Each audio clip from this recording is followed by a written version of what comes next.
দর্শক অবাক করা কাণ্ড, 300 টাকা পিস ইলিশ বিক্রি হচ্ছে চাঁদপুর লঞ্চঘাটে, যেখানে একটা ইলিশ অন্য অন্য জায়গা থেকে ঢাকা শহরে বিভিন্ন জায়গায় কিনতে হয় 1000 টাকা, 800 টাকা, 900 টাকা, আর এখানে মাত্র 300 টাকায় পিস ইলিশ বিক্রি হচ্ছে। কিভাবে বিক্রি করতেছে বিস্তারিত ভাইয়ের সাথে কথা বলে জানবো। আসসালামু আলাইকুম। ওয়ালাইকুম সালাম ভাই। ভাই ভালো আছেন? জি ভাই ভালো আছি। ভাই একটু বলেন তো, এটা কি ইলিশ মাছ না অন্য কিছু? ভাই এটা ইলিশ মাছ, আমরা হাতে সামনে কি মনে হয়? আমার কাছে তো মনে হচ্ছে ইলিশ মাছ, কিন্তু এত কম কেন দাম?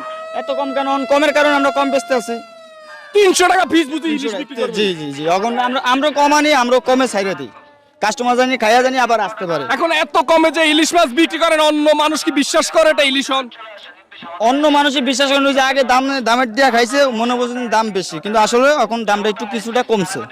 আচ্ছা, এই জন্য কমে বিক্রি করেন? এই জন্য আমরা কমে বিক্রি। তাহলে হালি কত বিক্রি করেন? খালি 1200 টাকা। 1200 টাকা। তো এক হালি কয় কেজি হবে? এক হালি মাছের 2 কেজি 200-300 গ্রাম হবে। আচ্ছা, এক হালি মাছে 2 কেজি 200-300 গ্রাম হবে। আর ওখানে আমরা ঝুড়ি দেখতেছি, ঝুড়িতে কতগুলো ইলিশ আছে? জুড়িতে আছে 8টা। 8টা ইলিশ কত বিক্রি করেন? 8টা 1000 টাকা করে ছেড়ে দিন। 8টা ইলিশ 1000 টাকা হলে ছেড়ে দিবে। দর্শক, এই সিজনে মনে হয় এর চেয়ে কমে আর ইলিশ কোথাও বিক্রি হবে না। এখন ভরা মৌসুম, এর জন্য অনেক সস্তায় বিক্রি হচ্ছে।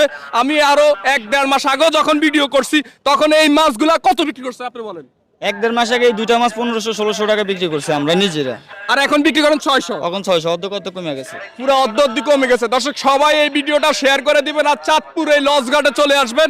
আর মাছগুলো যখন কিনবেন একটু হাতে নিয়ে দেখবেন মাছ পচা নাই, মাছ টাইট আছে। আর ওনারা ম্যাক্সিমাম বরফ দেওয়া ছাড়াই মাছ রাখে, আপনারা দেখলে বুঝতে পারবেন ওই মাছগুলো এখনো কিন্তু বরফ দেয় নাই। না, এখনো বরফ লাগাই নাই, বেচলে আমরা বরফ দিয়ে দিই। যদি আচ্ছা। নেয় দূরে নিলে আমরা প্যাকিং করে বরফ দিয়ে আমরা দিই। আচ্ছা দর্শক, সবাই ভিডিওটা শেয়ার করে দিবেন।